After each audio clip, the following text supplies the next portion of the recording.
started to think about startups in the larger organizations of this particular business model.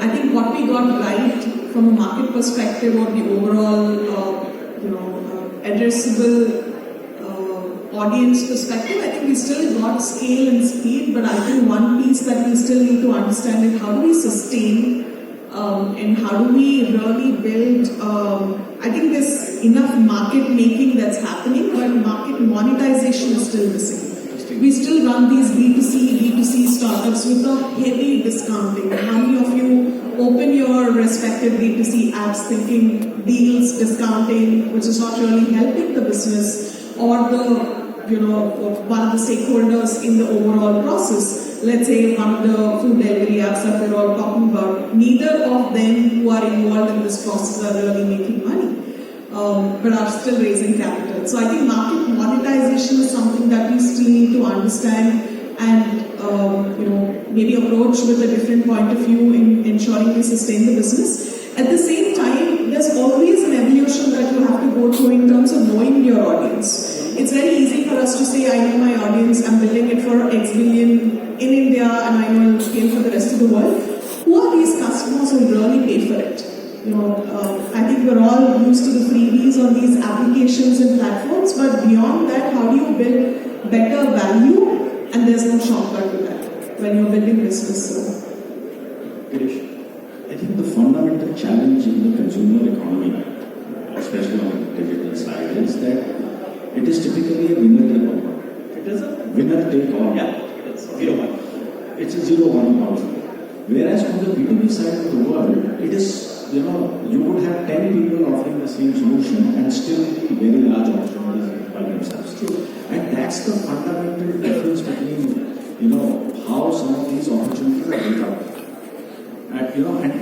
And there is no easy answer to this question. But everybody, and especially as a fund, there is a certain amount of risk appetite that we have, and therefore what works for us does not necessarily mean it will work for somebody else. But that's how we've seen this entire consumer versus B2B kind of panel. I think these are very fair things. Atul, I'll go to you. Mr. Gulati, I just wanted to say that why not we should stop calling us as a developing country rather than we should call us as a developed country. That's a great point. We are we certainly are.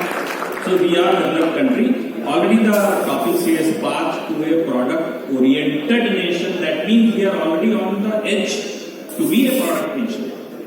The government support, the system, as Vishali said, the revolution. The next revolution is going to be the judicial and education. And this is going to change the entire country. The NEP is going to change the entire country. The support system, the NGIS, Chunauti, government support, MSME, startup support systems, education, entrepreneurship. यानी पिछले 10 साल पहले जब हम graduation में पढ़ाते थे तो हमें एंटरप्रेन्योरशिप नाम की किताब भी नहीं होती थी, सब्जेक्ट भी नहीं होता। अब न्यू एजुकेशन पॉलिसी में, न्यू यूनिवर्सिटी स्कीम्स में आप देखेंगे तो हर सब्जेक्ट में एंटरप्रेन्योरशिप, और अब टीचर को अपना सब्जेक्ट एंटरप्रेन्योरशिप और इनोवेशन को मद्देनजर रखते हुए क्लास में पढ़ाना होगा। We have to teach application-based theory into the classroom. So now it is going to be a digital world with a combination of hybrid and online both. We will be teaching students with all the facilities, infrastructure developed by Vishali, Himanshu and so on. And these are the people who are going to bring that change. And we all Indians are already product-oriented. We are the people who are the survivors. Survivors are the barriers. And we as a barrier will evolve as one of the best products. So we should start calling us as a developed country. I think that is where we end this panel. I think that's a great final statement which sums up what we have to look forward to or already are. So I'm closing this now. Thank you all for listening. One last point, please. We have to think only one line. सोच बदलो, देश बदलो. Sure. सोच बदलो, देश बदलो. With that, thank you all. This was a great panel.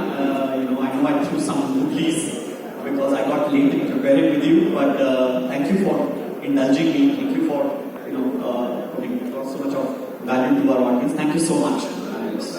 Thank you. one question, Mr. Gulati. Can I want to ask one question? I know time's up, but one question is certainly allowed if Upasana says yes.